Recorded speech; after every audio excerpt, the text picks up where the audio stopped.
Okay, I've jumped the gun a little bit and put a few of the components on. It's just like any other RC car with, you know, the lower A-arms and stuff like that. It is a little bit tricky because not everything is perfect, like fits perfectly. For example, you have these shock towers here, and they should sit just like that, and like flat together like a nice little groove, just like that, but all the way in. You need to grind some of this off. So if you don't have a Dremel, don't even bother with this kit, because there's a lot of dremeling you need to do. For example, the Dremel that little notch out to fit this massive motor. Well, wouldn't really need to do that if you didn't put this bloody huge ass motor in there.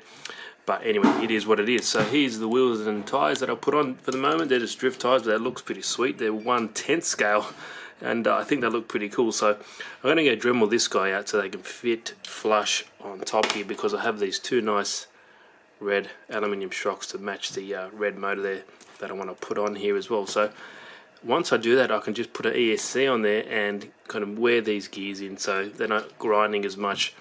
Hopefully that'll help a little bit and make it a little bit more smoother. But yeah, it's looking pretty sweet. Everything is on there, as you can see. Differentials are working just like that. But yeah, next step, I've hooked the steering up to one side as well.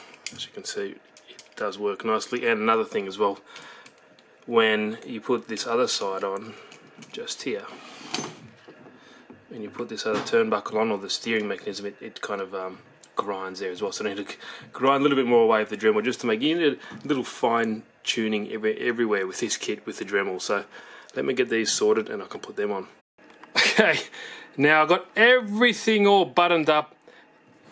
As you can see, all the lower A-arms, everything is nicely put together as it should be, well, as I think it is. I've got no instructions, so, but everything seems to work really well.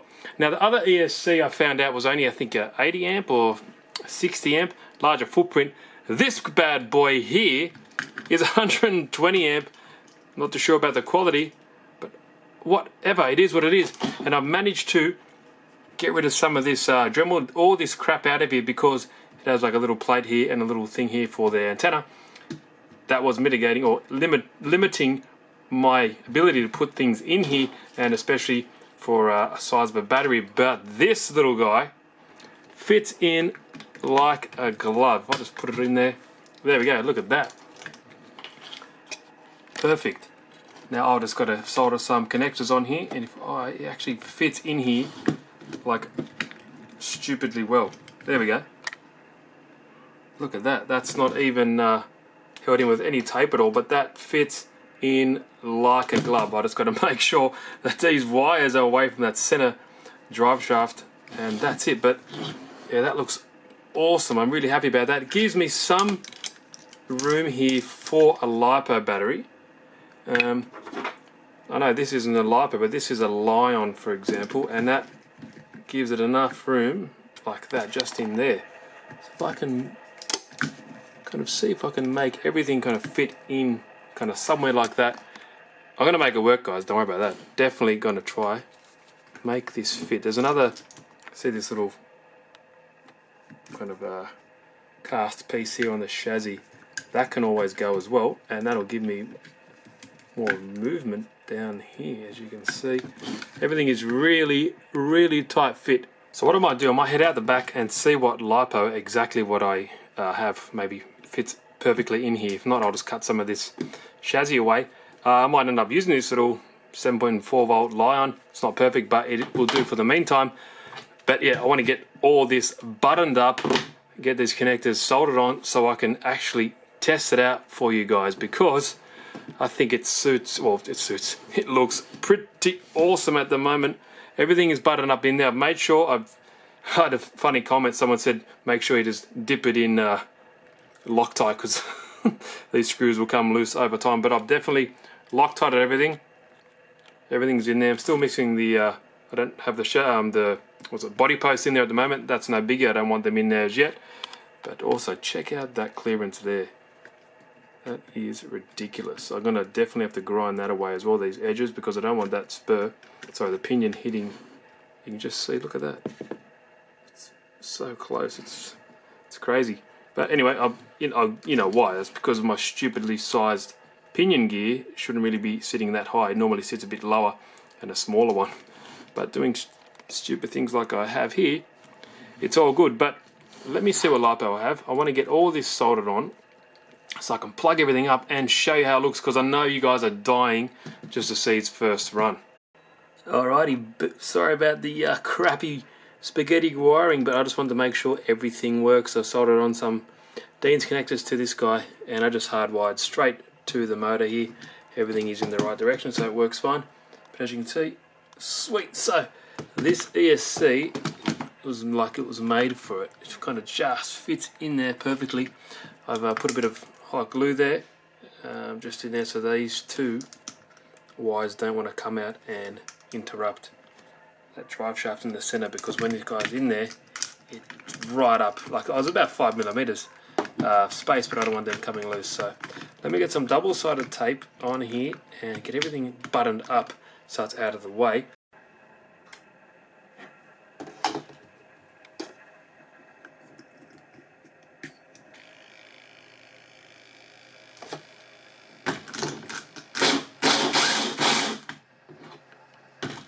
That works.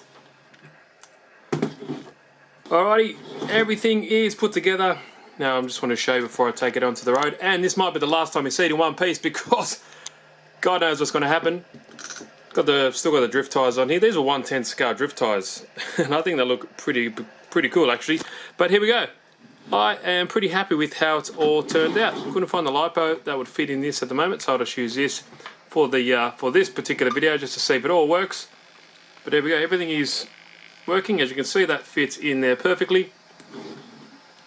I've cut away a little bit more with the Dremel so this battery can fit in here nicely. And I've also cut a channel out under there, just as you can see, so I can run one of these reusable fat zip ties so I can lock down the battery.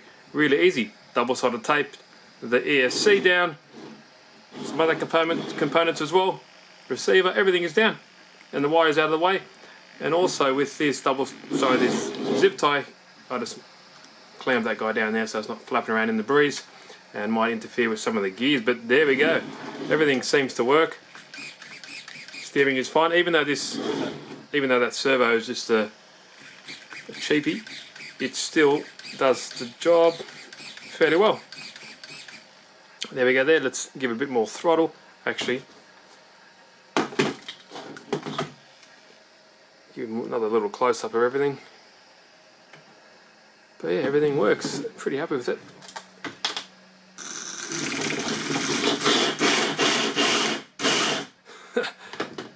Sweet. Now let's take it outside on the road and see if it actually moves. Okay guys, first time with the WLTOYS A9, what is it? A959. That's a car, crazy car there by the way. A959, we just got this little Li-on battery in there. It's only 25C. Don't expect too much from it, but it's got a good test if everything actually holds up, because I've got a feeling that it might shear some stub axles if we put a crazy LiPo in there. But let's get this all hooked up, put the speed test on it, speed GPS unit, and we'll see what we get. Alright Carvo, your predictions. Come back here. What do I think? 40-ish. 40 Ks? Yeah, I'm thinking about that too. I don't have that high hopes yet for the 100 Ks, but it will get there. It will get there. Don't worry, it'll get there. Don't worry. Let's go. Oh wow, that's lots faster than before. If I can keep it straight, Yeah, that'll help heaps good. Let me turn this dual rate down and get a bit of a thing before I get run over by a car.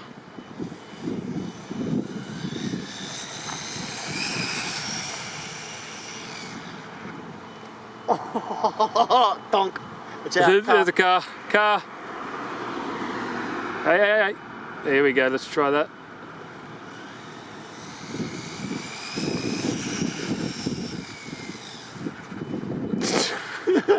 Let's see what that got. Oh, here we go. GPS. Oh, there we go. Our first casualty. That was the GPS unit. What did I get? 59. Yes! Freaking nugget gearing. That's the stock, or not That's not even stock. stock, It's just whatever we had. a weird concoction of what we had in here.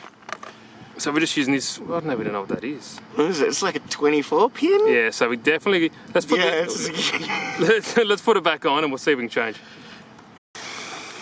All right. Look. See, Carvo's driving. It's probably going to crash it now. You crushed it. Go. It's pretty dicey, eh? The little front wheels ballooning.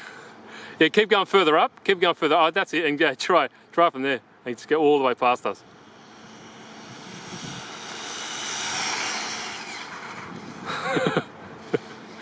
Go further. Oh, you go on the wheels. Ah.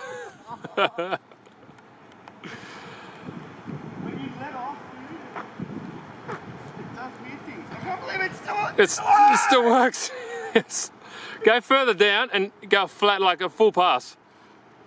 Oh, no. Nah, what do we do? We broke it? Rear something. Watch. Oh yeah, there's your problem, mate. I think there's a problem. Well, let's see if we can fix it. So just to prove, we've got 59 kilometers an hour on that gearing, Li-on battery, not good. Things about four times heavier than it was before as well. Yeah, so definitely. definitely need some more juice in the batteries. So 59, oh, there's the camera there, 59 with the Li-on. So let's see if we can fix that. If not, we'll let you know. All right. So No good. It can't be fixed. no. We only got a few spares here. Yeah, we got heaps of spares. We've got all the spares, but no tools. We got no tools. So we managed to do some serious wear on the outside of these tyres already. And what we noticed when we're driving, the fronts were ballooning, even with this. Like look at this one. Yeah. Wow. Like ballooning even with this crappy battery. Yeah.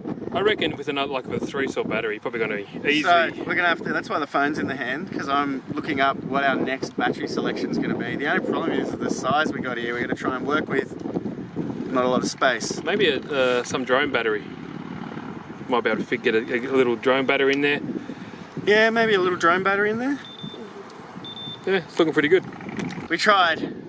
So 59. We failed. 59. 59 was the max. If that was a 3-cell, definitely 80. Easy.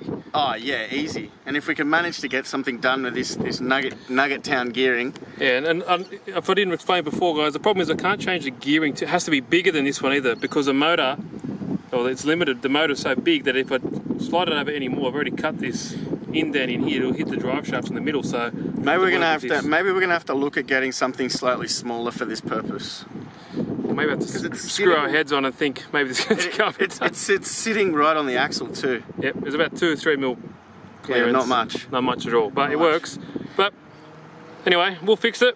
What do you reckon, Carvo? We'll fix it. Crazy. Thanks for watching, guys. If you like the video, give it a thumbs up. Plenty more. What's this? Part 2. Look out for part 3, where we'll try and get a new battery, fix up some of that, maybe get different tyres for it as well, and maybe we'll try drifting with it as well. So anyway, check out the Facebook page, Instagram, and if you haven't subscribed, please do. Cheers, guys.